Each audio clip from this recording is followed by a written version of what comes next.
नमस्कार, अपना एमपी देख रहे हैं आप। खबरों का रुख करते हैं। 10 तारीख को उपचुनाव के नतीजे आने हैं, उससे पहले बीजेपी में हलचल तेज हो गई है। भोपाल में बीजेपी की बड़ी बैठक हो रही है, जिसमें दिग्गज नेताओं सहित पदाधिकारी और कार्यकर्ता भी मौजूद हैं। सीएम शिवराज सिंह चौहान भी इस बैठक में शामिल हैं। उधर इससे पहले सीएम शिवराज संघ कार्यालय भी पहुंचे। भैया जी जोशी से शिवराज सिंह चौहान ने मुलाकात की और उपचुनाव के नतीजों को लेकर मंथन भी किया। तो 10 तारीख को नतीजे आने वाले हैं उपचुनाव के, और उससे पहले हलचलें बढ़ गई हैं बीजेपी दफ्तर में। यहां तक कि शिवराज सिंह चौहान संविदा भी पहुंचे और भैया जी जोशी से भी उन्होंने मुलाकात की है। तमाम पहलुओं पर चर्चा की है और महत्वपूर्ण बैठकें बीजेपी दफ्तर में भी चल रही हैं। तमाम दिग्गज इसमें मौजूद हैं। पार्टी के कार्यकर्ता नेता भी बैठकों में शामिल हो रहे हैं और सीएम शिवराज सिंह चौहान भी बीजेपी दफ्तर में चल रही बैठक में शामिल हैं। और उससे पहले शिवराज सिंह चौहान संघ कार्यालय पहुंचे, जहां उन्होंने भैया जी जोशी से मुलाकात की थी। इसके अलावा उपचुनाव के नतीजों को लेकर लगातार मंथन चल रहा है, दौर चल रहा है। नतीजों के बाद जो नतीजे आते हैं, उसके बाद क्या रणनीति अपना सकती है पार्टी। तो महत्वपूर्ण बैठक न केवल बीजेपी दफ्तर में, बल्कि इससे पहले शिवराज सिंह चौहान संविदा भी पहुंचे। शरद हमारे साथ जुड़ गए। शरद, दोनों महत्वपूर्ण बातें, एक तो बैठक हो रही है, ठीक बात है, बाई इलेक्शन के मद्देनजर तमाम पहलुओं पर चर्चा भी हो रही होगी। संविदा पहुंचे, भैया जी जोशी से मुलाकात की, क्या मायने हैं इसके? संघ को क्या अब 28 सीटों का जो रिव्यू मिल रहा होगा पार्टी को, वो दिया जा रहा होगा? क्या रणनीति पार्टी की आगे हो सकती है, उस पर मंथन संभव है? देखिए, बिल्कुल आपने सही कहा कि हर तरीके के जो पहलू हैं उस पर चर्चा संभव है, क्योंकि संघ प्रमुख मोहन भागवत भी भोपाल में मौजूद हैं और इसमें कोई दो राय नहीं है। उससे इनकार भी नहीं किया जा सकता कि जो राजनीतिक पहलू हैं मध्य प्रदेश की राजनीति से, उसमें कहीं ना कहीं संघ की नज़र रहती है। यही वजह है कि आज जब मुख्यमंत्री शिवराज सिंह चौहान संविदा पहुंचे, तो ये माना जा रहा है कि उन्होंने संघ पदाधिकारियों से, भैया जी जोशी से जो मुलाकात की है, तो उसमें जितने भी राजनीतिक पहलू हैं उन पर चर्चा की गई होगी। उपचुनाव की जो रिपोर्ट है वो भी एक तरीके से बताई गई होगी और संभावित जो नतीजे हैं उसके बाद में आखिरकार क्या राजनीतिक हालात बनेंगे, इसको लेकर चर्चा की गई। तो इस मुलाकात को इस नजरिए से देख सकते हैं, क्योंकि संघ की जो 2 दिन की क्षेत्रीय कार्यकारी मंडल की बैठक है वो चल रही थी। हालांकि आज ये बैठक नहीं है, कल बैठक खत्म हो गई थी, लेकिन जो पदाधिकारी हैं वो मौजूद हैं। खुद संघ प्रमुख मोहन भागवत भी भोपाल में है। हालांकि मुख्यमंत्री शिवराज सिंह चौहान की मोहन भागवत से मुलाकात नहीं हुई है। उनका जो कार्यक्रम है वो 3 बजे यहाँ भोपाल से रवाना होने का है, लेकिन बाकी के जो पदाधिकारी हैं उनसे मुलाकात हुई है। तो ये कह सकते हैं कि संघ की नज़र भी कहीं ना कहीं जो राजनीतिक पहलू हैं मध्य प्रदेश में उपचुनाव से जुड़े हुए और उपचुनाव के नतीजों के बाद के, उस पर नजर बनी हुई है। जी बिल्कुल बिल्कुल महत्वपूर्ण है। और चूंकि संघ का अगर हम जिक्र करें तो मध्य प्रदेश में खासी रुचि भी है, संगठन भी संघ का कहीं ज्यादा मजबूत मध्य प्रदेश में। इस लिहाज से सत्ता भी स्वाभाविक है कि अगर बीजेपी की सत्ता होती है तो उसके भी निहितार्थ होते हैं संघ के लिए। महत्वपूर्ण बैठक शरद बीजेपी दफ्तर में भी चल रही है, दिग्गज मौजूद हैं, शिवराज सिंह चौहान मौजूद हैं। क्या विषय जिन पर विचार विमर्श हो रहा है बैठक में, शरद? बिल्कुल, देखिए, ये आपने सही कहा कि ये बैठक इस वक्त बीजेपी प्रदेश मुख्यालय में चल रही है और हम आपको दिखाना चाहते हैं कि आखिरकार कहां पर ये बैठक है। हालांकि ये जो कक्ष है, सभा कक्ष अंदर, इसके अंदर बैठक चल रही है और मुख्यमंत्री शिवराज सिंह चौहान, बीजेपी के जो प्रदेश अध्यक्ष है वीडी शर्मा, संगठन महामंत्री सुहास भगत, वो ये बैठक ले रहे हैं। और ये जो बैठक है वो दरअसल 10 तारीख को जो नतीजे आने हैं, मतगणना होनी है, उसकी रणनीति क्या हो, जो मतगणना एजेंट होंगे बीजेपी के, वो किस तरीके से काम करेंगे, किस तरीके की नज़र बनाकर रखनी है मतगणना के दौरान में, क्योंकि दोनों तरफ से जो चौकसी है वो बढ़ती जा रही है। हालांकि कांग्रेस ने कुछ गड़बड़ी की आशंकाएं भी जताई हैं और चुनाव आयोग तक भी वो पहुंची है, लेकिन उन सब के बीच में जो रणनीतियां हैं वो बन रही हैं और बीजेपी की रणनीति इसी लिहाज से आज बनाई जा रही है। यही सभा कक्ष है जिसके अंदर जो बैठक है वो चल रही है। बाहर आप सुरक्षा पहरा देख सकते हैं। ये सीधी तस्वीरें हम आपको बीजेपी प्रदेश मुख्यालय से दिखा रहे हैं। इस बैठक में महत्वपूर्ण तस्वीरें भी आप दिखा रहे हैं और महत्वपूर्ण बैठक भी चल रही है। नजर बनाए रखिएगा शरद, आगे भी आपसे अपडेट लेते रहेंगे कि आखिर इस बैठक के बाद जिन विषयों पर चर्चा हुई, नतीजा निकला क्या, किस निर्णय पर पार्टी या किस नतीजे पर पहुंची। शुक्रिया शरद आपका इस जानकारी के लिए। आगे बढ़ते हैं, उधर काउंटिंग से पहले कांग्रेस प्रेशर पॉलिटिक्स में जुट गई है। दिग्विजय सिंह और विवेक तनखा जहां चुनाव आयोग से मुलाकात कर मतगणना को लेकर अपनी बातें रख चुके हैं, वहीं अब कमलनाथ ने सरकारी अधिकारियों कर्मचारियों को चेताया है। कमलनाथ ने कहा है कि अधिकारियों कर्मचारियों को यह जान लेना चाहिए कि कोई भी राजनीतिक संरक्षण स्थायी नहीं होता। पुलिस और प्रशासन के लोग निष्पक्ष और ईमानदारी से अपना काम करें।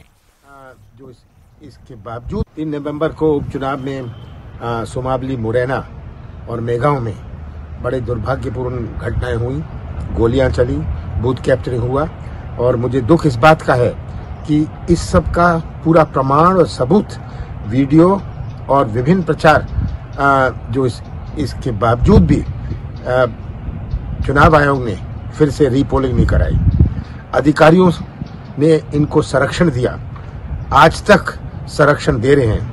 मैं तो ये स्पष्ट करना चाहता हूं, जो प्रशासनिक अधिकारी और पुलिस आज सोचते हैं कि ये राजनीतिक संरक्षण स्थायी होता है, वे सावधान रहें, क्योंकि आज इस सब चीजों का प्रमाण मौजूद है और 10 तारीख के बाद ये प्रमाण सामने लाया जाएगा। खबर भोपाल से। उपचुनाव की मतगणना 10 नवंबर को है और मतगणना हॉल में एजेंटों को प्रवेश न देने पर पूर्व मंत्री पीसी शर्मा का बयान आया है कि इस तरह की बात सामने आई थी। राज्यसभा सांसद दिग्विजय सिंह और विवेक तनखा ने राज्य निर्वाचन आयोग के सामने अपना पक्ष रखा है। एजेंटों के सामने ही मतगणना की जाएगी, अधिकारियों के पास भी फोन नहीं रहेंगे, जिससे शासन को, मंत्रियों को कोई सूचना ना दे सके। अगर एजेंटों को नहीं जाने दिया जाएगा तो हंगामा तो होगा ही, और देखते ही देखते गड़बड़ी हो गई तो आखिर क्या होगा। इसलिए सारे एजेंट मतगणना हॉल के अंदर ही होंगे।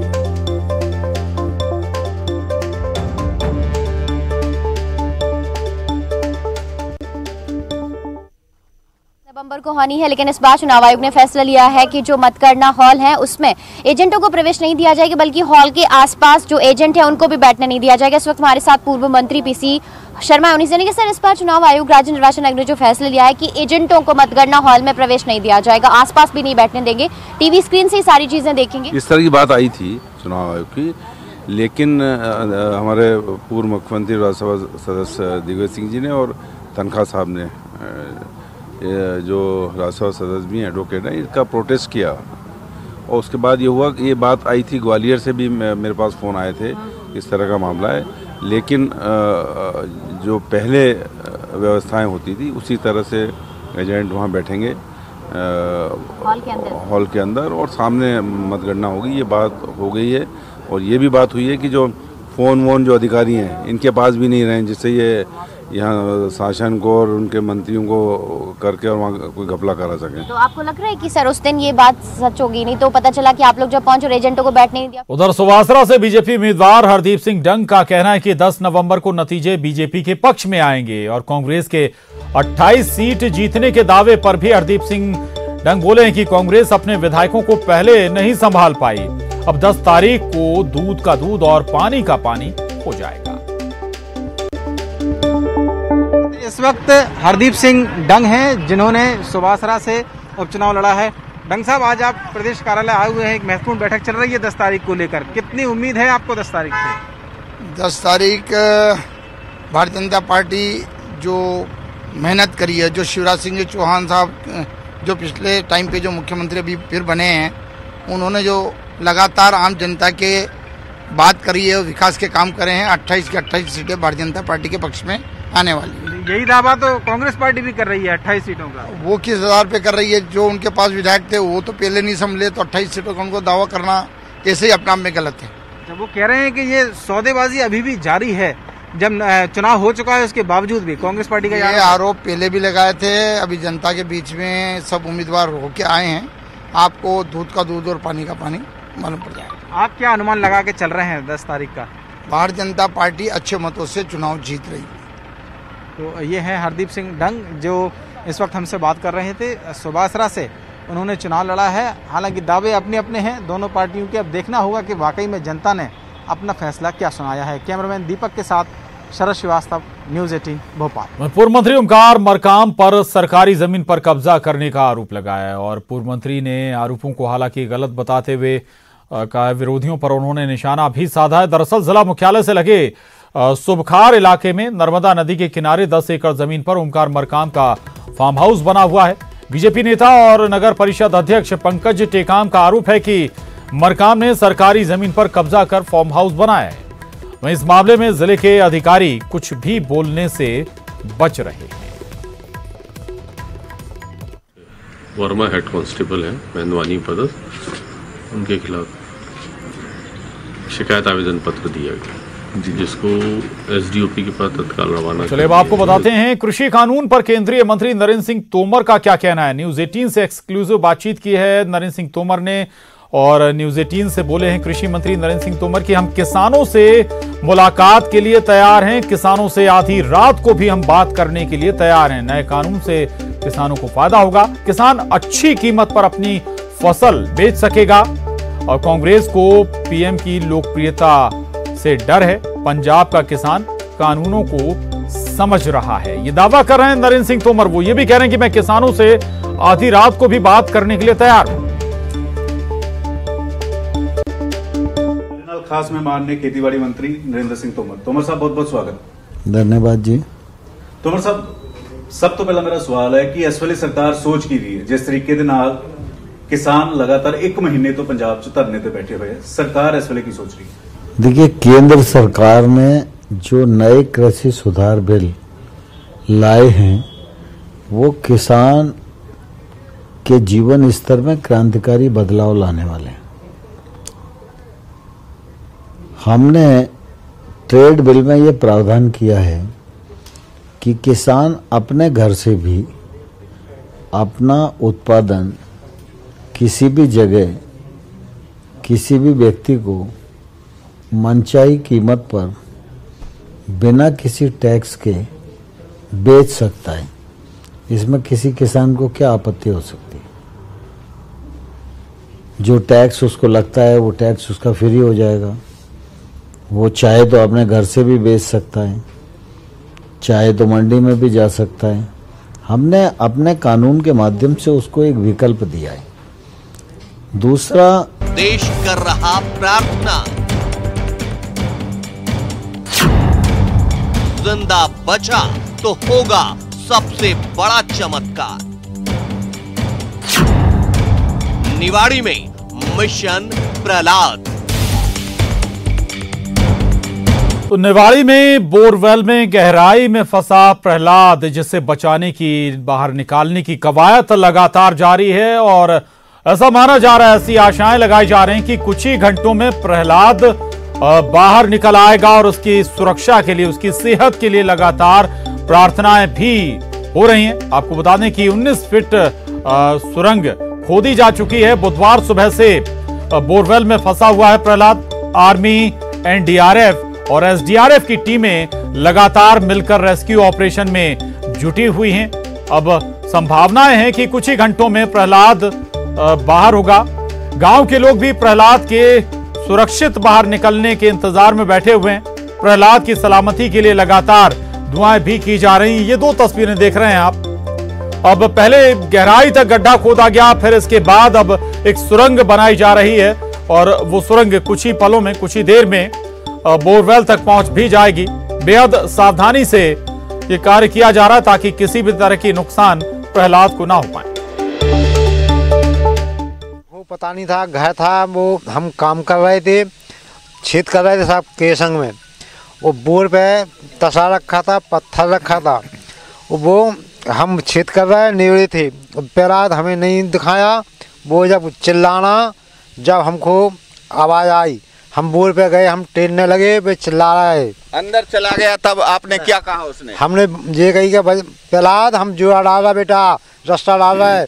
वो हम बोले डालो, हमने कि आप रास्ता नहीं डाला, हम हाथ के पकड़ रहा है, बस हम हाथ की कतरा है। 1 घंटा चिल्ला रहा है, हम हाथ की कतरा है। फिर उसके बाद आवाज़ आई? उसके बाद आवाज़ आई, फिर आवाज़ नहीं आई, बेहोश हो गए। अच्छा, प्रहलाद का इंतजार पिछले 3 दिनों से आप यहीं पे बैठ के यहीं पे बैठे हम प्रहलाद का इंतजार करे हैं। 3 दिन के यहीं से बैठे। शासन जो है काम जारी है फुल। तो प्रहलाद के का इंतजार इनके दादा और पूरे परिवार के लोगों के है। इनके माता पिता और दादी भी हैं जिनके आंसू अभी थमने का नाम नहीं ले रहे हैं। लगातार इनके आंसू निकल रहे हैं। इनके पिता हैं जो प्रहलाद के पिछले 3 दिनों से यहीं खेत पर बैठे हुए हैं, लगातार अपने बेटे के लाल का इंतजार कर रहे हैं कि आखिर प्रहलाद जो 70 घंटे से बोरवेल में फंसा है कब बाहर निकलेगा। क्या उम्मीद है आपको? सर इसमें उम्मीद है कि जल्दी से जल्दी निकल आएगा। कैसे गिरा बोरवेल में? खेलते खेलते चला गया है सर। तो आप कब कितने दिन से यहीं पे बैठे हैं? सर 4 दिन हो गया, चौथा दिन है यहीं पर। घर नहीं गए? तो जाते हैं इंतजार कर रहे हैं, वो अपने घर नहीं गए, यहीं खेत पे बैठे हुए हैं। इनके माता पिता हैं, दादी हैं, हम उनसे बात करने की कोशिश करेंगे। क्या इंतजार है प्रहलाद का, कैसा लग रहा है? अब कुछ ही समय बाकी है जब प्रहलाद निकल कर आएगा। देखो इनके माँ के आंसू रुकने का नाम नहीं ले रहे हैं। बड़ी ही दर्दनाक घटना है जो प्रहलाद पिछले 70 घंटे से बोरवेल में फंसा हुआ है। आखिर सभी लोग अब इसी इंतजार में हैं कि आखिर प्रहलाद कब इस बोरवेल से बाहर निकलेगा। राजीव रावत, न्यूज़ 18, टीकमगढ़। और खबर बुरहानपुर से है जहां वन विभाग की टीम पर हमला हुआ है। अतिक्रमण हटाने गई थी ये टीम और इसी दौरान टीम पर हमला हो गया। हमले में 10 वनकर्मी बताया जा रहा है कि जख्मी हुए, घायल हुए हैं और मौके पर पुलिस की टीम भी पहुंच गई है। घायल वनकर्मियों को भर्ती कराया गया अस्पताल में। नेपा नगर स्वास्थ्य केंद्र में जो घायल पुलिसकर्मी हैं उन्हें भर्ती कराया गया है। बुरहानपुर से ये बड़ी खबर है। वन विभाग की टीम पर हमला कर दिया गया। अतिक्रमण हटाने के लिए टीम यहां पर गई हुई थी, उसी दौरान वन विभाग की टीम को निशाना बनाया गया और इस हमले में वन विभाग की टीम के 10 वनकर्मी जख्मी हुए हैं, घायल हुए हैं और इस घटना के बाद पुलिस महकमा भी मौके पर पहुंच गया।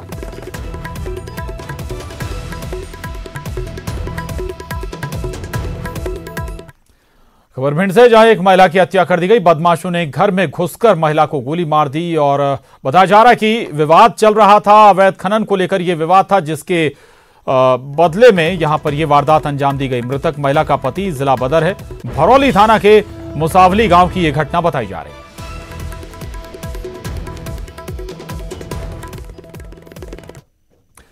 उधर गुना में युवक को जिंदा जला दिया गया। लेन देन के विवाद में बताया जा रहा वारदात अंजाम दी गई। युवक विजय सहरिया की इलाज के दौरान मौत हो गई है। आरोपी को पुलिस ने गिरफ्तार कर लिया है। तो गुना का यह मामला है।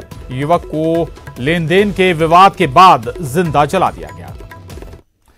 अगली खबर रीवा से जहां स्वीट एजेंसी में आग लग गई। शॉर्ट सर्किट से बताया जा रहा है कि आग लगी है। बिल्डिंग में आग लगी और बिल्डिंग में माचिस सिगरेट का गोडाउन भी मौजूद है। हालांकि जो खबर है कि आग पर फिलहाल काबू पा लिया गया है।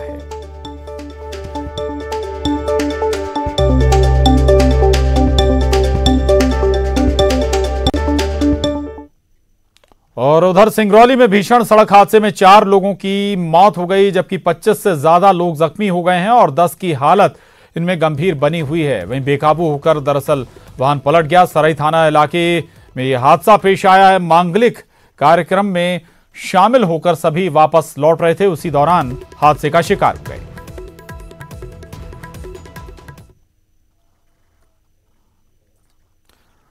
उधर सतना में भी बेकाबू होकर बस खाई में जा गिरी। हादसे में 24 से ज्यादा लोग जख्मी हुए हैं, जबकि 2 यात्रियों की हालत इस हादसे में गंभीर बताई जा रही है। घायलों को अस्पताल पहुंचाया गया है। शहडोल से रीवा जा रही थी ये बस, उसी दौरान हादसे का शिकार हो गई। चरकी घाट पर यह हादसा हुआ है। रामनगर थाना क्षेत्र का मामला है।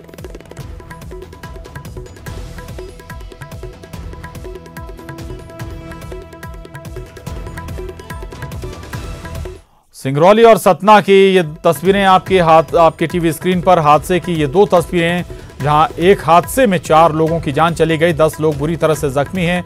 वहीं दूसरा हादसा जो बस खाई में गिरी उसमें 2 दर्जन से ज्यादा लोग बुरी तरह से जख्मी हो गए हैं और उन्हें भी अस्पताल में भेजा गया है।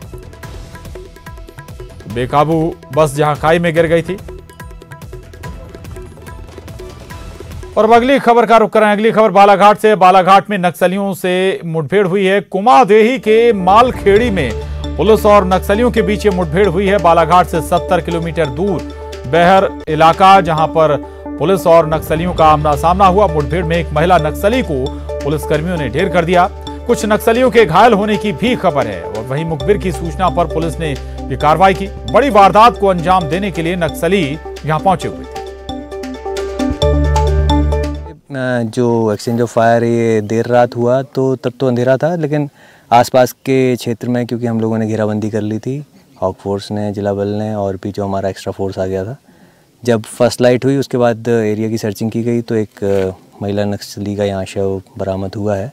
उसका जो अभी हम लोग वेरिफिकेशन का प्रयास कर रहे हैं, हालांकि कुछ हमें इसमें इनपुट्स मिले हैं तो वहाँ पर हम उनके परिजनों से या उनका जो और उधर जबलपुर में कांग्रेस नेता के घर छापेमारी हुई और इस छापेमारी में 60 जुआरियों को गिरफ्तार किया गया है। साथ ही हथियारों का एक जखीरा भी बरामद हुआ है। बताया जा रहा है जो आरोपी नेता हैं वो गज्जू सोनकर हैं और देर रात पुलिस ने सूचना के आधार पर नेताजी के घर पर छापेमारी की थी।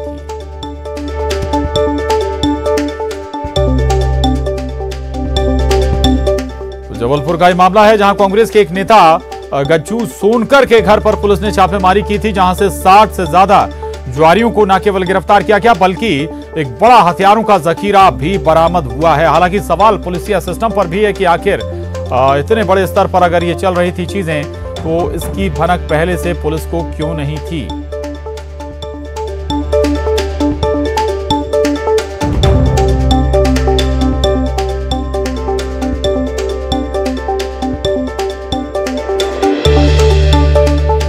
फिर बता दें जबलपुर में कांग्रेस नेता के घर पर पुलिस ने देर रात छापेमारी की। बताया जा रहा है कि सूचना के आधार पर यह छापेमारी की गई थी। गज्जू सोनकर के घर पर जुआ खिलाया जा रहा था। 60 जुआरियों को पुलिस ने गिरफ्तार किया है। हथियारों का एक बड़ा जखीरा भी पुलिस को हाथ लगा है। यह साफ नहीं हो पाया कि इन हथियारों का आखिर घर में रखने का मकसद क्या था, क्या अब इस्तेमाल इन हथियारों का होता था। तस्वीरें भी आपके टीवी स्क्रीन पर हैं, ये देख सकते हैं आप कितना बड़ा जखीरा हथियारों का हासिल हुआ है। साथ ही 60 जो जुआरी हैं उनकी भी गिरफ्तारी पुलिस ने की है। और सवाल बहुत सारे हैं, पुलिस को लेकर भी कुछ सवाल हैं। सवाल इस पर भी है कि आखिर इतना बड़ा हथियार का जखीरा यहां पर क्यों इकट्ठा करके रखा गया था।